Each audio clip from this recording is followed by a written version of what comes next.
All right. Hey, bud. I'm so glad we're doing this. This is a thrill. Me too.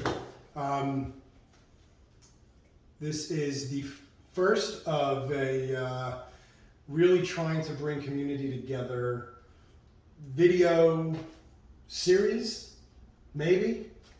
We don't know. We don't know. Gotta start somewhere. Gotta start somewhere. We are here today with Marc Morgenstern, who is the past president of the Ocean Park Association. As you were. As I was. Yeah. That's two of us doing a role that is thankless and amazing all at the same time. We've seen just about everything that's possible, I think, in Ocean Park. We know every street, restaurant, sidewalk, utility box, you name it. The good, the bad, the The ugly. good, the bad, the ugly. Mostly good, though. Mostly That's good. what we have to say, and that's the point here. Yeah, but it is nice to walk around and point things out sometimes, I think, Yeah. and then actually fix them, which is really what getting involved in community is all about. Exactly. So you've also been the chair of the Library Commission, and you were a huge reason why the Public Safety Commission is even a thing here in Santa Monica. And you also have an amazing background in journalism. And what's really cool is you've used that to create what has become my main source of news now in Santa Monica, which is just wonderful. So I thought we could just talk a little bit today about, you know, how you have experienced being a part of this community, what it means to you, what your vision is here with the new newsletter, or news feed rather, digital publication. I'm not sure what to call it exactly, and we'll get into that, but you know, once a journalist, always a journalist, and communicating and pulling things together for a community is just kind of in my DNA at this point. And you've done an amazing job, and it's actually become, for me, what is like I said, the main source of news that I read now for Santa Monica, because I find it to be impartial, I find it to be real, I find it to be short and easy to read, and I get doses of it throughout the week. I think you sort of nailed it. But, you know, overall, just, you know, before we even get into that, maybe just coming out of your presidency, the neighborhood, what is your feeling in terms of the importance of being local? What does being local mean to you? What does it mean to think globally, act locally? And why were you the president? What does that mean? Yeah, you know, there's that old phrase, all politics is local, all life is local. You read about these casual ties, what makes someone's life rich, and that's all about, as you said, when you walk the street, those interactions you have with people, you know, the shopkeepers, the neighbor, the person who just happens to go to the coffee shop the same time every day that you go, that you just happen to strike up conversations with. It creates a fabric in a community that makes life worth living. And so that's at the core of all this, that was brought into real relief during COVID. You realize how easy it is for people to be isolated, for them to be lonely, and that creating a neighborhood, creating a community, takes a little bit of effort and some sweat and some tears sometimes, and you don't really miss it until it's gone. And it was gone. So that's, in a way, the origin. It goes backwards and forwards. It's the origin of this newsletter, and it's sort of a cautionary tale about what a community can be and what it can't be or shouldn't be. Yeah. So one of the pluses of COVID is it made us all sort of take a look down the block this way, and the block that way, and behind me, and in front of me, and say, who are these people in my life? Some of them I don't know well, some of them I barely know at all, some of them I nod at, and others are dear friends. And how do you build a fabric of life out of that? Yeah. Yeah, you know, it's interesting. I was having a conversation recently just about that kind of sense of community and being local. And someone was saying, you know, the community aspect is gone in LA or in Santa Monica. It's just, I think a lot of people experience the community in a different way because they're as far as I'm concerned, not invested in their local community, because I think there is community, I think, everywhere. It just depends on what you're doing to activate it, and if you're part of the components of the community that actually make things happen. There is a core community that makes things happen where you and I know, we walk down the street, we know people, we experience community, we experience what it means to be local, know the local merchants, the owners of the restaurants, understand how things get done in community, and change gets made. And I think I've always felt like it's been on us as the neighborhood, and definitely as past presidents, to educate people that that community that you're talking about and that I'm talking about actually exists, that you can find it if you get involved. Well, and also that there's not this hard and fast line between your neighborhood and your city government, between your being a resident and someone else being a merchant. We were all part of this place. And I think another thing that COVID did is all of a sudden, by necessity, government was cut. There were just fewer people working in it. People were furloughed. A lot of things were not being done, could not be done. And it became that much more important for people to step up and say, neighborhood is not them. It's not, you can't push responsibility for a place on them. The government, those other people, the people with more time than me, Right. the people who have fewer children than I have, or are healthier than I. Everyone has a role to play. And the irony of this is when people were more isolated than ever, when times were toughest during COVID, sort of the light bulbs went up all over town about, wait a minute, if I can't depend on that public works employee to come down the street every day and sweep it up, well, I'm just gonna have to sweep up the sidewalk in front of my place myself if I want it to be clean. That's right. Because if I care about it, I'm gonna have to step up and do some things to protect this for all of us. You can extend that same philosophy to doing things for your neighbor. Oh, absolutely. It's so, we all have our blocks and our buildings and our little communities. And it's very easy to not have an interaction, maybe not even know who your neighbors are. There are four walls around everybody. People were locked down. But somehow I think when people poke their heads out and they saw their neighbor there and they met their neighbor in the hall and they started venturing out again, they realized this is something that you need to cherish and you need to work at, try at. It won't happen all by itself. And it takes sort of a goodwill and sort of a way of saying, hey, if I'm gonna make the effort to reach out, I'm gonna get it back. And if I don't get it back, I've tried, I've reached out. I've tried to make things announce better this past hour by making eye contact or saying hello to somebody or frequenting a business that's struggling. Yeah. All these little hour-to-hour, minute-to-minute decisions we can make that keep us just on the right side of what's civilized and what's not civilized. Yeah. We saw during this time that the line between being civilized, being a neighborhood, being a community is not guaranteed. It can get really funky there if you don't pay attention and if everyone doesn't do their part. Yeah, yeah, and we've seen it actually before COVID, during COVID, and even now in the maybe hopefully post-COVID era, whatever the. Sure hope so. At least after hard to tell. Hard to tell. At least after the initial COVID era, but community and democracy is fickle, and the line is not always clear. And I do think it is on the neighborhoods. This is, it's funny, when I got involved in it, it was always like, I'm doing this because I want to be a part of the change that I want to see in my community. Yeah, and you sort of, if you don't want to be a part of the change or be a part of the effort to help the community become its best self, it's really hard to hector from the side. You earn the right to complain.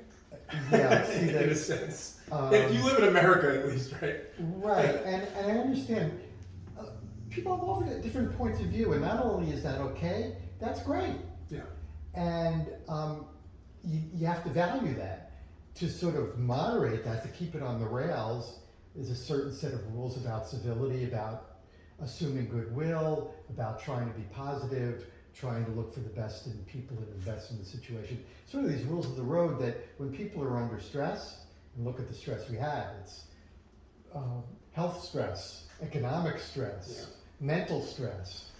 It's very easy to lose some of the basics and sort of stray outside the rails. And that's why, whatever we can do individually and also in groups like the Ocean Park Association and the other neighborhood groups to help keep us together is really what's key.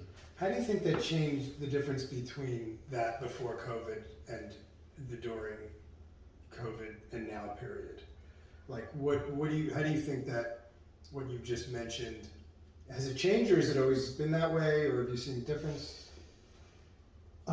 Yeah, I think what we found, and we being open and being people of goodwill in this particular community, in the Ocean Park community, is that people were really hungry for connection. That they're, after lockdown, after the shock of all this, they realized how much they missed each other and how much they needed to value each other.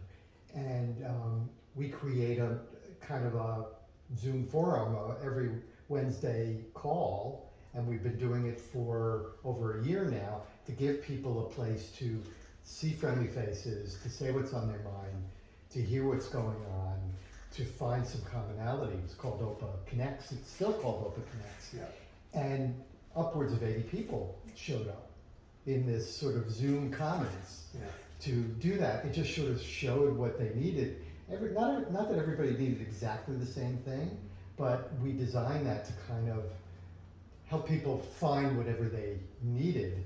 And so I think the difference is that people had to find new ways. They were shocked out of sort of their normal behavior to find new pathways, almost rewire themselves during COVID. So they've now found these new pathways that hopefully can not just stick around, but get stronger and more vital over time. It's like, don't waste a good crisis. I'm a believer in that. Not like there's a crisis that's good, but you could say that it shocks everybody out of the same old, and hopefully they come to appreciate what's good here, anywhere, and the role that maybe they need to play in that. Yeah. Well, yeah, there's always silver linings to things, as hard as they are. COVID has had some, just the outdoor seating phenomenon that just kind of came out of, to us, it came out of COVID, but we're like, why wouldn't we have outdoor seating forever? We're in Santa Monica. We're in Santa Monica, we're in Southern California, and the thing is that that's the shock that gets, that kind of stuff. Yeah, and alfresco dining, the Ocean Park community, particularly Main Street, became the laboratory for that. We were the first ones to work really closely with the city and with the merchants to make that a reality, to claim public space in a different way. Yeah. Almost by necessity. There were fewer cars, people were working at home, and there was this opportunity to say, well, let's look at what we could do differently. What if we take some parking spaces and turn them into parklets? What if we expand bike lanes? What if we just realize that dining outside is a privilege, is almost a right? That when you think of how much public space is sort of just a given to vehicles, a given to traffic, and unless we sort of claim it for ourselves, it's not going to be humanized. It's going to be vehicleized. So that was another output of COVID, that through the alfresco program and now through sharing an open Main Street, which it does some limited block closures on selected weekends, we're not only sort of reclaiming the public space, but we're doing it in a way where supporting the neighborhood, letting neighbors find neighbors and be neighbors, and also proving to people how, wow, you can sort of make some changes to, for want of a better word, the infrastructure, the space, the neighborhood, and it can make it more neighborly. Yeah. It can make it easier to interact with people. It can make it, it can support businesses because it's all part of the fabric of how we live. Yeah. You eat out, you buy stuff, it's you see art on bare concrete barriers. That's another way that we took this streetscape and tried to make it more human, more fun, more artful by highlighting and we were partners. How many times, how many hours a week did you and I talk about how are we going to do this? How can we find the local artists who are going to celebrate, the community space and celebrate the neighborhood, and not to mention honor the incredible artistic history of these streets here. And it was another one of those cases where the city bureaucracy really rallied to support a different way of It was impressive. the public arena. It was impressive. It was. Yeah, actually, and then, what was really cool about that I remember really impressed me when I started seeing what happens when you give creative people the tools. Creative people being entrepreneurs, small businesses, artists. But when, for example, when we put the barricades out and we saw that they looked like the side of a freeway.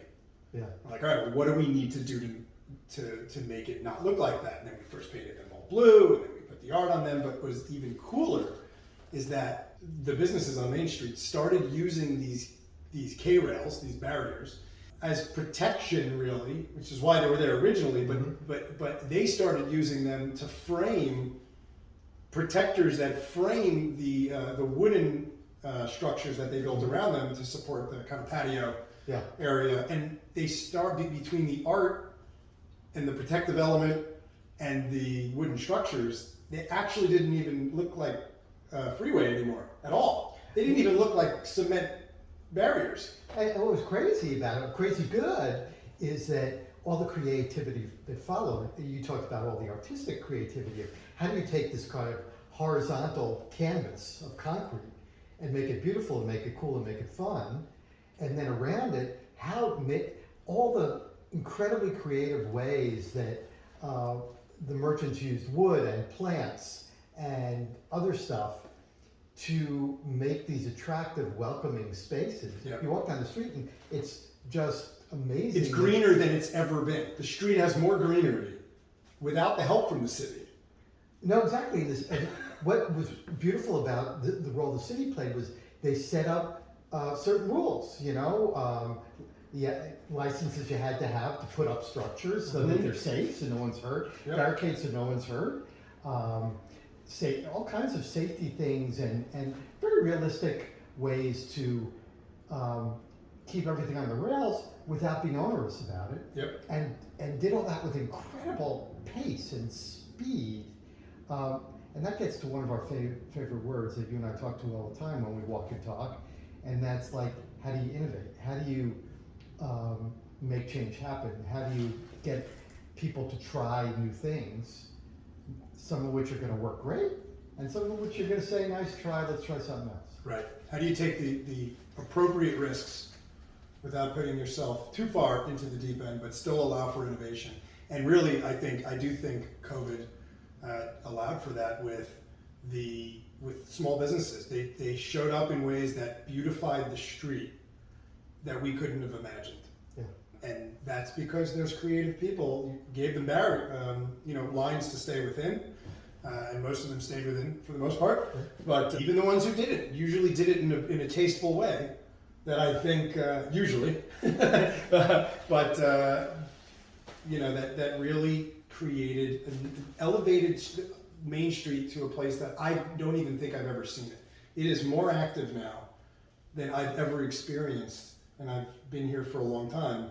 And I think it's amazing that it took something like COVID to put creativity in the hands of small businesses, move the street into a place that we've really been moving anyway, which is more pedestrian friendly, bike friendly. So to see that we're there now, is just wonderful, and QR code menus, of course. Oh, yeah, well, who would have thought that the QR code would have not only a second life, like Yeah. wow, second life. It's just really It's amazing. amazing. Payments on the phone that I just walk now and tap on everything. Actually, it's easier to pay at small businesses on the phone than it is to pay at big chain stores. You know, it's like the watchword of every sort of improvisation class or one of those comedy schools or whatever.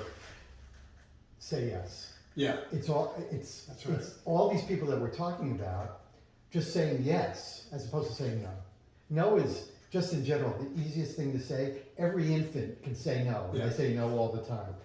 Fear-driven response. Fear-driven. It's easier. It shuts the door. You don't have to worry about it anymore. Saying yes opens possibilities, and possibilities are scary sometimes. Yeah. And let's frame the yes. It's like, say yes can just mean, okay, we'll give you a 10 square foot space to try your idea. Yeah. Try it.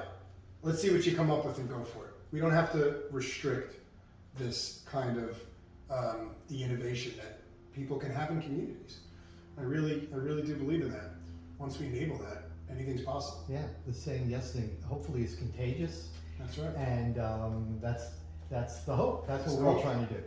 In this time frame, you've been innovative yourself and found a real need. Yeah, I mean, and that need is information. You know, trustworthy information. You know, in the era of fake news, people are very skeptical about just about everything flowing their way, rightfully so. I mean, you get a flood of it online, offline, all over. And how do you evaluate it? How do you, with your precious time, where do you get your information? So the idea was we created and opened this e-newsletter, which is a 3-time-a-week sort of news digest that's very hyper-local. We started this conversation by talking about live local, and it's very hyper-local. It's about what's happening in the 90405 and surrounding it, as well as the city at large. And this is just taken off. We now have about 2,000 people receive this every day, and it's growing. People are signing up all the time. Just today, get an email that says the new city manager subscribed to the OPA, what we call the OPA update. And kind of what we try to do, what I try to do, is treat people like they're intelligent human beings, which is that if you can give them straightforward, unbiased information and links to go into more depth on it, they are smart enough to make good decisions. Yeah, I think you did an amazing job. Like I said, it's now my main source of local news. I trust that it's accurate. I trust that it's impartial, and you do a great job at not leading people towards a bias, right? And it's so hard. I know, like in when I read news these days, on both sides. Sometimes I'll go to both sides of the news and just look at the headlines and see how both of them are just framing things exactly the opposite with an intention. There's like a motive there. And I'm like, why aren't you just giving me the news? And you compare them, and one's like, this person destroys this person in a debate. And the other's like, the other person destroys the other person in a debate. And you're like, okay, clearly you are creating a bias using adjectives often or strong verbs actually that would show that one party is trumping another, So to speak. pun intended. Sorry, pun not intended. But how do you make sure that the way that you frame things doesn't include our tendencies to have opinions about things in the subject lines and in their description about what's going on? Well, I'm not perfect about it, but But you're very good. do our best. Yeah. And the idea is you really strip down the language to begin with and remove the qualifiers and try to just present facts, and you ask yourself, how do we know that? Because after all, what's a fact? A fact does have verification behind it. There is a difference between a fact which is verifiable, preferably from multiple different places, from definitive places, from official places, and from hearsay or from things overheard, like on Nextdoor, for example. So it's an ongoing effort. And we have a very interesting time here in that if you ask the average person, is Santa Monica like some of the national discourse or lack of discourse that goes on that you just pretty well described a minute ago? And most people would say, no, we're all good, thoughtful, fair folks here. But when you cut beneath that, I think there is some of that highly bifurcated, highly sort of separated side versus side kind of discourse here. That if we could not encourage that by being really scrupulous as possible, being fallible human beings, that we could not encourage or inflame, that's a good thing. And we try to do that. Unless reporting is very careful, it's very easy to conflate homelessness with crime. Now, there is a fair amount of crime associated with homelessness, but walking down the street, pushing a cart while looking disheveled, or even talking to oneself is not a crime. Right. It can make people uncomfortable, can be offensive to some people, but it's not a crime.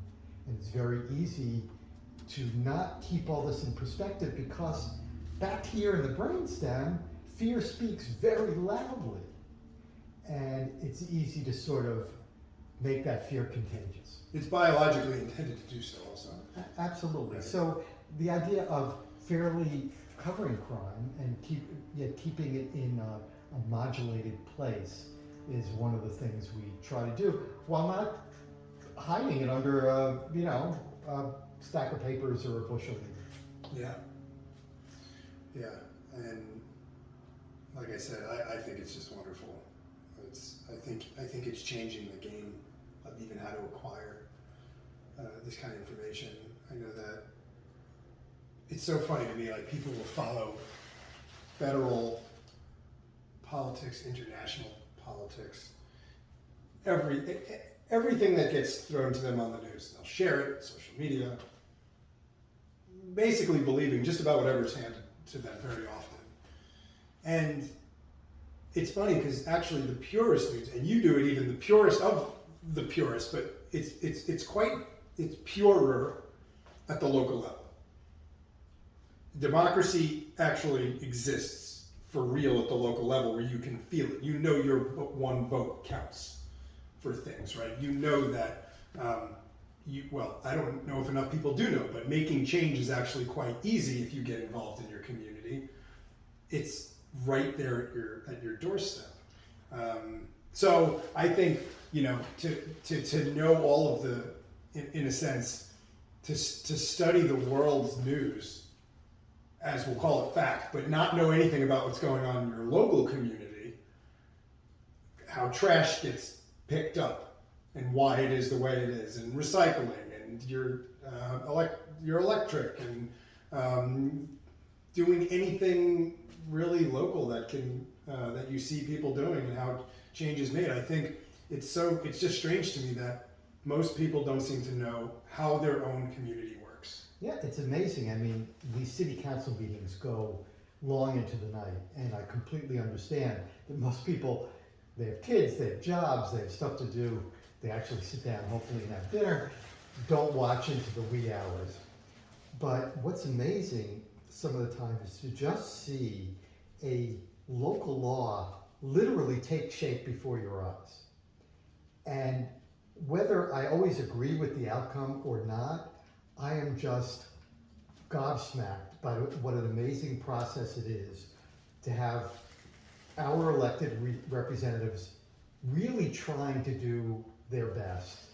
There are people of goodwill around here, and I think a lot of them happen to be elected officials, appointed officials on commissions, city employees, and just everyday folks who are taking that goodwill and trying to spread it around, trying to make things better. And it's, representative democracy can be a beautiful thing, because if you have too many people in a room, nothing gets done.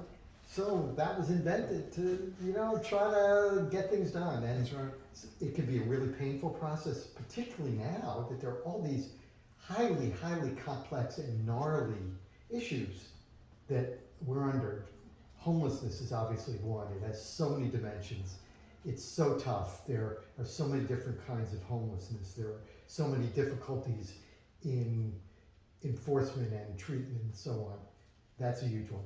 Housing, this idea of making Santa Monica a place where people who work here, or whether they work in the government or they work here on Silicon Beach, can afford to live here by having enough housing, let alone people who have fewer resources and need to be subsidized, need to be helped with affordable housing.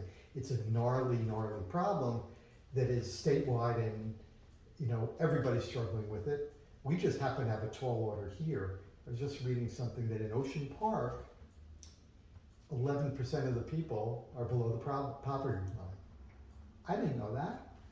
We think of ourselves as a wealthy community in so many ways. We are highly, highly wealthy, highly, highly blessed. But these activities to sort of shine a light on the different kinds of equity to make sure it's spread around in all kinds of ways is really important, and it's really hard to do. So that's so much a part of this housing thing, and it's easy to sort of strike villains there, where developers are villains, or people in single family houses are villains, or it's we approaching these tough ones without labels, without calling people names, with goodwill, becomes that much more important. Yeah. Well, one thing that you've done is, I know you and I have talked about this forever, is just sort of the us and them mentality. And sometimes when I read your publication, I feel like there's always this bit of warmth and softness that really tries to respect everyone in some way. And we've dealt with this at running the board meetings at HOPA, where there's just feels like people just want to fight sometimes. Yeah, and the antidote is, as you use the word, is respect and trust. Yeah. And once those get wormholes in them, it's really hard to protect them and stop the rot. But the only antidote is all the things we've been talking about.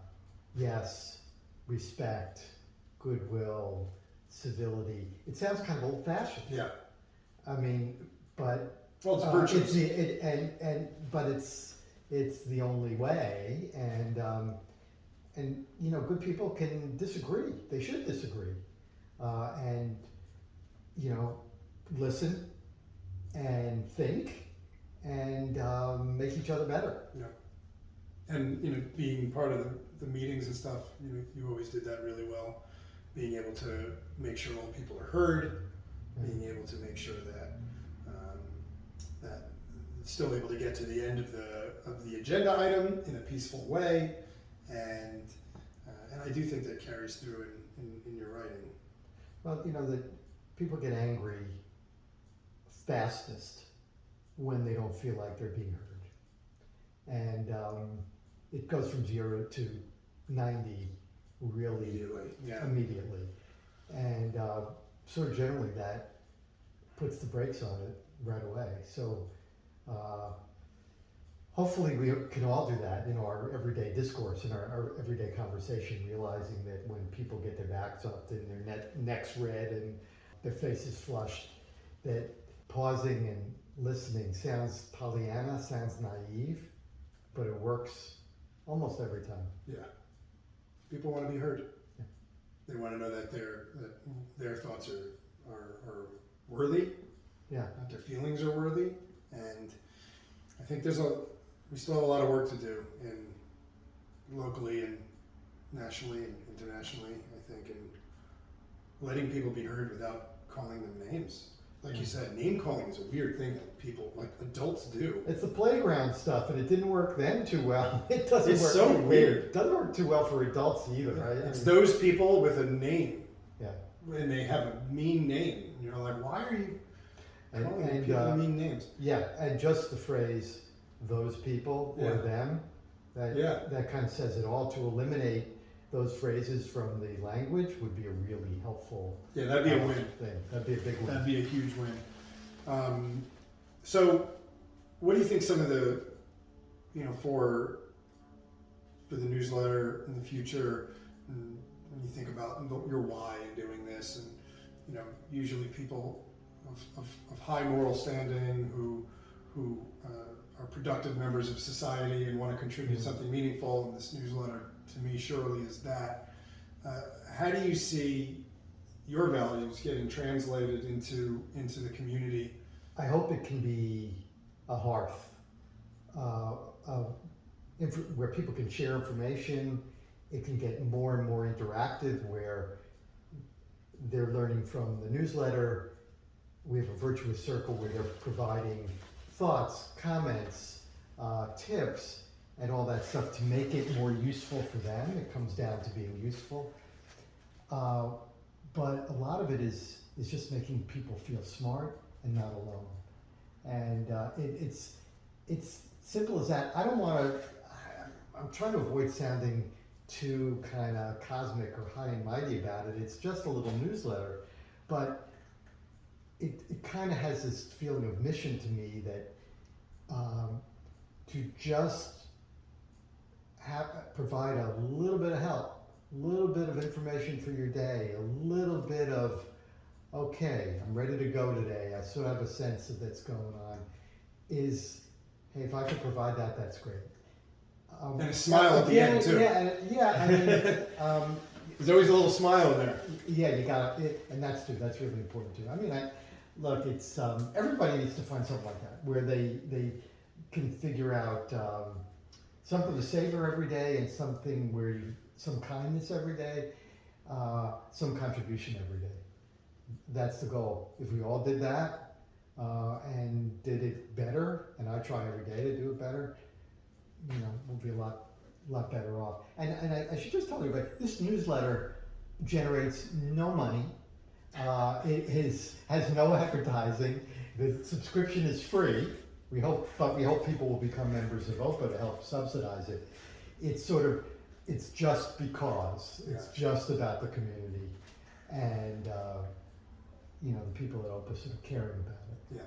So I hope people will subscribe, and if they feel that it's really valuable to them, just donate a little bit, a few bucks to OPA, or become a member of OPA. Yep. But more than that, contribute to the community at large by their actions and their goodwill and their outreach to their neighbors. Yeah, I think similarly, I guess I feel that if everyone would think a little bit more just about how you can help a neighbor kind of thing once a day, or something that you care about in your community, invest that time instead of watching the news. Go do the thing. Instead of just watching and sitting on your couch and going, oh my God, this is do the thing that you want to see done. Go make the phone call. Pick up the piece of trash across the street. Don't wait for someone else to do it. And building those sort of habits helps you become a real civic player. Yeah, I've become, over the years, I didn't watch this as a kid, but I've become such a Mr. Rogers fan, because he sort of embodies this whole thing. We could all be sort of like, none of us could be him, right? None of us could even come close to being him. That was an amazing man. But that little, a little Mr. Rogers sitting on our shoulder, not so bad. Not so bad. Not so bad. It's a good angel. I think so, yeah. Won't you be my neighbor? Thanks for neighbor. Thanks for getting us together here. Yeah, this was awesome, and it was a really long walk. I had It was somewhere between 30 seconds and a minute and a half. Yeah, tough one. Yeah. Be careful crossing Nielsen though. Yeah. Oh yeah. No, that's tricky. They're for going sure. fast on there. And another example of how people actually can do something to slow things down, put speed bumps. We have a good friend, Mr. Jeff Jarrow, who recently got a stop sign in our neighborhood that was bothering him. Why? Because he thought it was important to slow traffic down, and he got a stop sign. Yeah, that's Built up enough support for that, and it made it happen, and it made the street safer. And one man's vision for the community can actually make a change in people's lives. yeah. It's a dangerous car. Not to mention, he's the guy. He's Mr. 4th of July parade. So there you go. That's right. Which Shout out we to will Jeff have Jarrow. next year. We all hope we'll have that next year. That's right. Yeah. That's right. To an infinitely long friendship and to neighbors. And to neighbors. And that concludes our conversation for today. Thanks for joining us on this edition of Whatever we call it.